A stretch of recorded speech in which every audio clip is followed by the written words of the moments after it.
Anyway, hi, I'm Pete Cheslock. I work for Dyn. You might know us. I guess how many people here have heard of Dyn before? Maybe Dynamic DNS, if you remember from way back in the day. We're global leaders in internet performance, traffic management, DNS. We've got 4 million customers worldwide. And I'm here to talk to you about a topic that I'm pretty passionate about, which is how to keep the people that you need to kind of grow your business. So I'm on the Twitter, on Pete Cheslock. My Twitter profile probably does not follow the approved, as we just learned about how to have your profile be approved by HR. Sorry, I just need to find my, click here, there we go. But I'm on Twitter. I talk a lot about various recruiters and sometimes how bad recruiters are. GitHub Freenode, I do get involved in open source quite a bit. But my title is Director of DevTools. A lot of times people are like, well, what really does that mean? It has a lot of different titles. It could also be Director of Automation. We do a lot of stuff with configuration management. Chef is a good tool that we use for configuration management. Also release engineering, how to help our developers get their code out into production as easily as possible. Director of GSD, which is get shit done. Sometimes you just got to get things going, so got to throw that one in there. But the key thing is Director of Developer Happiness. I try to do as much as I can to help my developers be as happy as possible, for them to be able to write code, get it out into production as easily as possible, really so they can focus on building really high quality products for our customers. So I'm going to start with a disclaimer, which is I'm not advocating any one right way of doing things. I hope to share a few things I've done in my career on how to keep people happy and motivated at various companies. I've read various books, blog posts, trial and error. I make a joke that I may not know the one right way of doing it, but I sure know about 100 ways that aren't going to work, so I try to keep an eye out for those as well. But the one key thing is you're not going to be able to keep 100% of your employees. It's just not possible. Sometimes people want to grow and learn new things, and it's just not always possible. But there are ways that you can try to keep those that you might lose from your company. But the key thing is that your mileage may vary. What works for me may not work for you. So you just want to keep that in mind. A little bit about myself. My history is very jagged in nature. I had used Asterisk for the first time in 2001 for an ISP. It was actually the last time I had used it, just from my career moving forward through pre-sales, infrastructure consulting. But more recently, I've been building and managing operations teams, specifically focused more on kind of SaaS products. My last company was a petabyte-sized email archiving product that was hosted in public clouds. Currently at Dyn, we do DNS and the traffic management and stuff.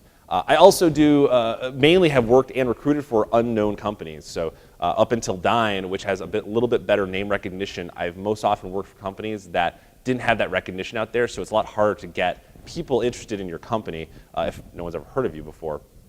And a lot of reports say that for software engineers, the unemployment rate's about 2% or 3%, which is incredibly low. So the only way you're going to get new people into your company is for them to leave their own. And so that also makes it very challenging.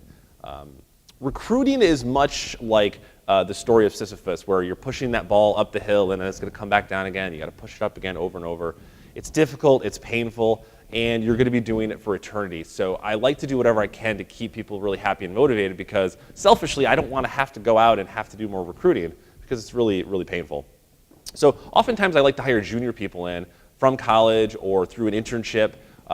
They come in, we can kind of teach them how we do things there and build them up. But then really it makes it even more painful when they leave, because most often you probably could have avoided that instance from happening. And selfishly then I have to go replace them, and then I'm back pushing that ball up the hill again. But the key thing is that I feel like I have failed when I lose someone. It really does feel like failure. There's something I could have done to help keep them happy in their career. And as a manager, there's two things I really like to focus on, which are recruitment and retention. Everything else falls below. Absolutely everything else falls below. Because if I can't find new people and keep the people I have, then I'm pretty much just one-man shop, essentially. And I do take it personally. I really want people to be happy and excited about what they're doing every day.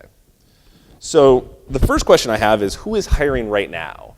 Just quick show of hands. Who has like open job recs that they're trying to find people for right now? So I know you guys do. You guys got the t-shirts, so I thought those were awesome.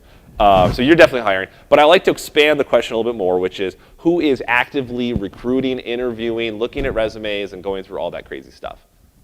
So a few more people are still doing that. So you guys and all of you know as well as I do that that is terrible. It sucks. It takes up a ton of your time that you could be doing building a better product or selling more of your products or technologies or whatever it is. A lot of times people say, well, it's not really that bad. Are you sure? Let's break this out now, okay? So you find the perfect hire, and let's just say magic happens, they show up on your doorstep, and that never happens, but let's say it does. They got to give 2 weeks notice, sometimes 4. They then need 2 weeks intro to the company, where's the coffee maker, get my laptop set up, how does everything work? 3 months is probably full ramp up, maybe 4 months. The reality is we're talking about 6 months to go from offer accepted to fully functioning in your environment. So that has a very key effect in your organization, which is constraints. So I traditionally come from kind of a SaaS world, continuous deployment. Constraints are something I like to talk about. I'm not sure if anyone here has read this book. It's a book that came out recently called The Phoenix Project. It talks about the theory of constraints and how to basically align the business and the technology together. It's not an us and them kind of thing. It's how do you get everyone to work together. But constraints are important because in most of the time, operations teams are the bottleneck constraint. They're the reason why developers are not getting their code out, or some new feature that you sold is not getting to the customers. So I highly recommend this book if you haven't read it. It's an easy read. I also recommend this book as well because these 2 books together talk about the theory of constraints in a way that you can really kind of hone in on your business to figure out how do you exploit and identify the constraint. Now, why is this important is that, A, like I said, definitely read these 2 books together. They're great. But if you haven't, here's the cliff notes. There's really only 2 things that you really need to pick up from these, which are, 1, an hour lost on the bottleneck is an hour lost on the entire system. So if you think about that for a second, if you lose one of your operations people, and let's say that is your bottleneck constraint, then your entire system will essentially slow down by that one full-time engineer unit. So developers might be writing code, product managers are developing new products, but if operations are the people that are trying to get that data out there, that's going to slow everything down. And conversely, an hour gained on a non-bottleneck is a complete mirage. You can keep hiring more engineers until you're blue in the face, but if that bottleneck resource, operations, or whatever it is still blocked, that code is just going to sit there. So operations is most likely, they are the key masters. Do you have redundant key masters? Do you have enough people in that area to take care of what you need to do? Because if you lose one person, it's a massive, massive ripple effect. Operations especially fits into the world of QA and product. It fits all over the place. And it causes the snowball effect to occur. So projects slow down or halt completely, which causes your days to get longer, which causes more stress, and more people leave, and it's an endless, endless cycle. So there's a lot of things that I talk about I feel like should be common sense, but they're not. Voltaire was not wrong when he mentioned that common sense sometimes is not common. So I would be crazy if I got up here and didn't talk about money, because it seems to be the first thing everyone always says.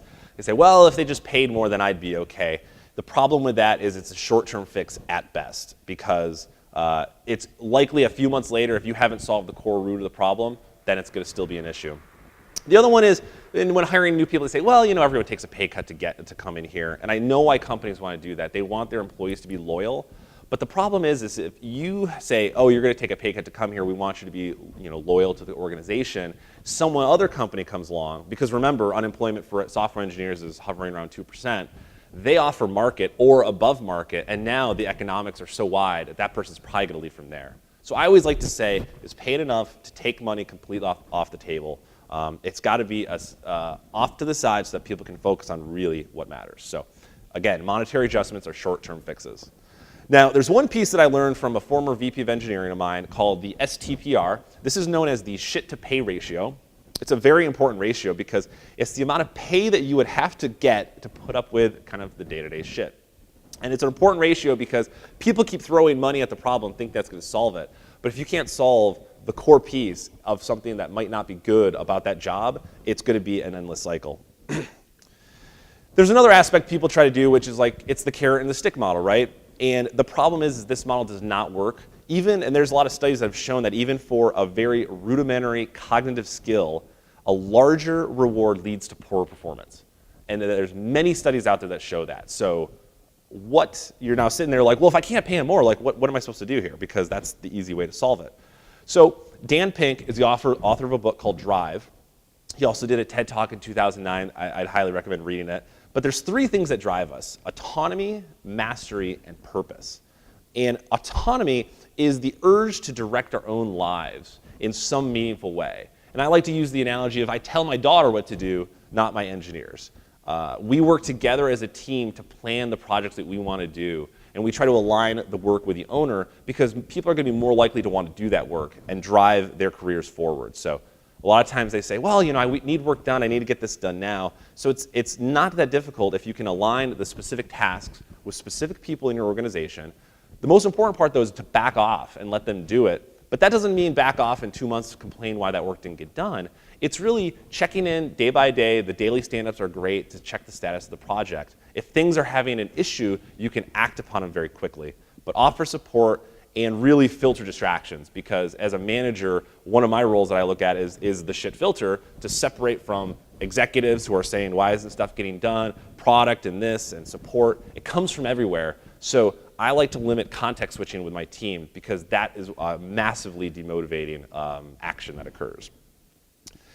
Mastery is the desire to get better and better at something that matters.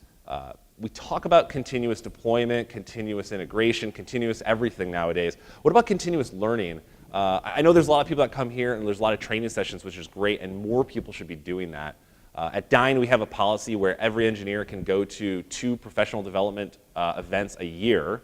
One could be a training, one could be a conference, but we really want to get people out because the community is what matters, and especially in these open source communities, it's a massive part of getting better at something that really matters to them. And then finally, purpose. People want to be a part of something greater. And I ask this question to a lot of people of, in an economy where for software engineers essentially can take any job at nearly any place they want to just because of how many opportunities are out there, what keeps people where they're at? And the answer has most often been that they really want fulfilling, important work that matters. And that's where I go back to trying to align the right type of work with the right people to make sure that they are as engaged as possible. This is a quote that no one has ever said. I want to write code that no one will ever use, right? How many people who write code have ever said this? And I'm sure the answer is a lot. I've written a ton of code that no one's ever used before because it's incredibly demotivating to have to write this thing that ends up never getting to production in any sort of way at all. So people want that fulfilling, important work. Open source projects are a really fantastic way to keep people motivated. At previous companies, we've had people who've developed some new interesting things. They wanted to open source them. We let them do it. They get popular. Now that's a new recruiting aspect for us. There's people in the community contributing to this project, and we'll go and hire those people. And it's really a great way to keep people very happy. The costs are very minimal for this one. It's likely not losing any core intellectual property to your business. You should always check, of course, make sure the licensing fits with your model, but the benefits can be really huge. Unlimited vacations are something that pop up. Does anyone here have an unlimited vacation policy? Is it standard like 2-3 week policy? So as a way that people have been trying to motivate and get people as another perk, they're doing this unlimited vacation. I don't really know personally where I stand on it. We do have it at Dyn. I've had it at my last company. The problem is you'll have this scenario. Well, you've already taken 3 weeks, but it's unlimited. I'm confused now. So you have to make sure you have a culture to back it up, because if you don't have the executives and all the way through kind of agreeing that this is what we're going to do, you'll have this scenario happen. And at that point, just have a 3-week policy. So it's a big part of it. Another part is that it should not be a way to avoid burnout. Startups and high-tech companies are usually very stressful. I've seen some companies do, I think it was Yahoo, every 5 years you get a 2-month sabbatical. I've seen startups pay for people to take vacation just so they can get disconnected. But I think that's the important part of the unlimited vacation policy, is to make sure people disconnect. Because I've done this, the worst is go on vacation and still answer emails and still take phone calls. Like, that's not a vacation, I'm still working. And it leads to burnout, which is why people quit. Does anyone here have remote employees? People who are not in their office? So in this economy, there is one adage I stick to, which is talent is greater than location. And I am a Dyn, we're up in Manchester, New Hampshire. I live in the Boston area. It's impossible to find people in the Boston area. I cannot find people to move to New Hampshire. So we hire from all over the country. I've got people in the UK, there's people in DC. Wherever we can find good talent, we're going to bring them on board.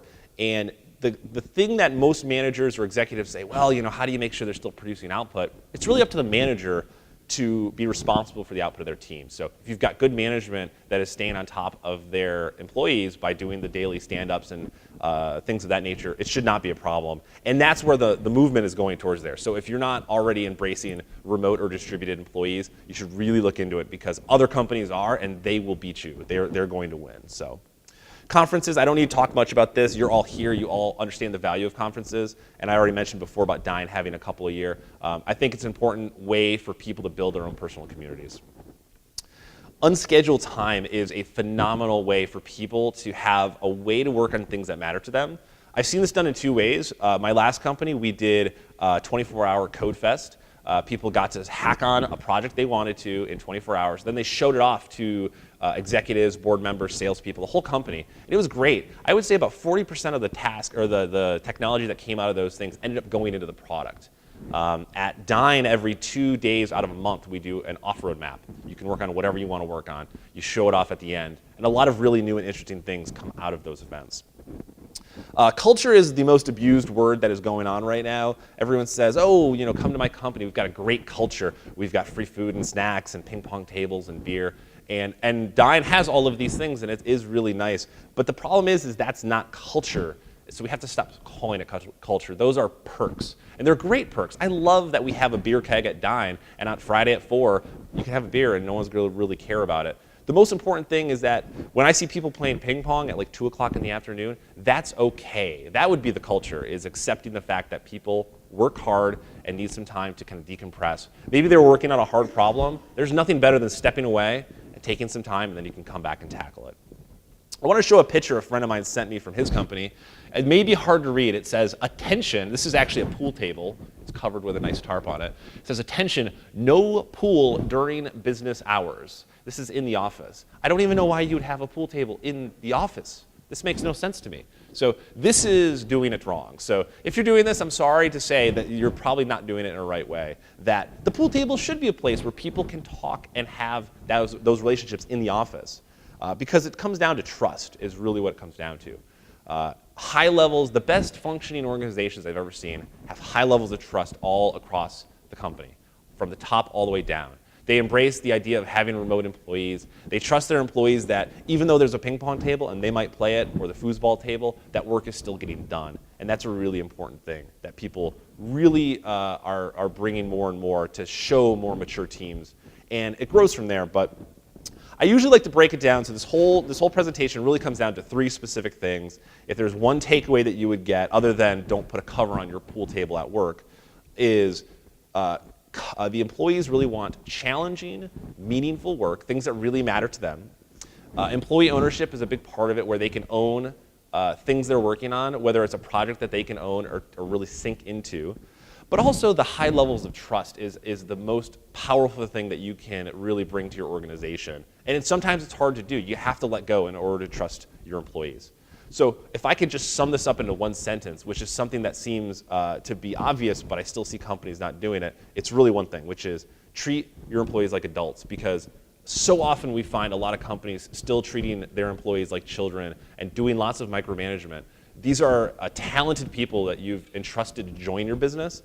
Just treat them like adults, because they're going to be much more productive. You get so much more out of your employees, and they're happier. They will stay there. They will want more people to come and work at your company. And it turns into this positive snowball that happens. And that's what we're really trying to aim for and everything. Thank you very much.